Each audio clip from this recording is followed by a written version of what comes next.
हम साबिक वजीर आजम यूसुफ रजा गिलानी की अगर मिसाल लें, उनको बार बार बुला के पूछा गया, बाबर आवान तक को साबिक सदर आसिफ अली जरदारी ने हटा दिया था कि जनाब आप मेरा केस सही से नहीं लड़ सके। मैं इस तरफ आऊंगा क्योंकि अदालत लीनियंसी का मुजाहरा करती है। हो सकता है आज जो पूछें भाई आपने वोटिंग क्यों नहीं कराई, और वजीर आजम साहब अगर अपना मुद्दा रखें, वो लेटर जो अब उन्होंने दिखाने का फैसला कर लिया है, अगर दिखाएं तो हो सकता है मामला बेहतरी की तरफ चले जाएं।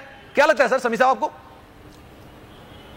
देखिए, ये बिल्कुल एनीथिंग इज पॉसिबल और होना भी यही चाहिए। आपने बड़ी अच्छी बात की। ये मौका ऐसा नहीं है कि आप इस वक्त बिल्कुल हेड ऑन जाएं। लीनियंसी, और क्योंकि सुप्रीम कोर्ट ऑफ पाकिस्तान को एक एज हासिल है, वो एक आला अदालत है पाकिस्तान की, और वो किसी तरह अच्छा सर, एक ब्रेकिंग भी आ रही है, ब्रेकिंग पहले शामिल कर लेते हैं। एक ब्रेकिंग भी आ रही है और वो पता चल रहा है कि इस वक्त स्पीकर असद कैसर जो है वो वजीर आजम हाउस में दोबारा तलब कर लिए गए हैं। स्पीकर असद कैसर की वजीर आजम हाउस में दोबारा से तलबी हुई है और उनको वहां पर बुलाया गया है, और जाहिर सी बात है कि वोटिंग करानी है या नहीं करानी है, इसी वाले से बातचीत की जा रही होगी। असद कैसर इस वक्त वजीर आजम हाउस में मौजूद हैं, उनको दोबारा से तलब किया गया है।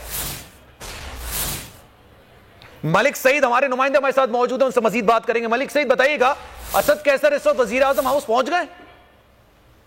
बताता चलूं कि स्पीकर कौमी असम्बली असद कैसर जो है वजीर आजम हाउस से रवाना हुए तो उनको फौरी तौर पे वापस बुला लिया गया, जिसके बाद वो वजीर आजम हाउस आए।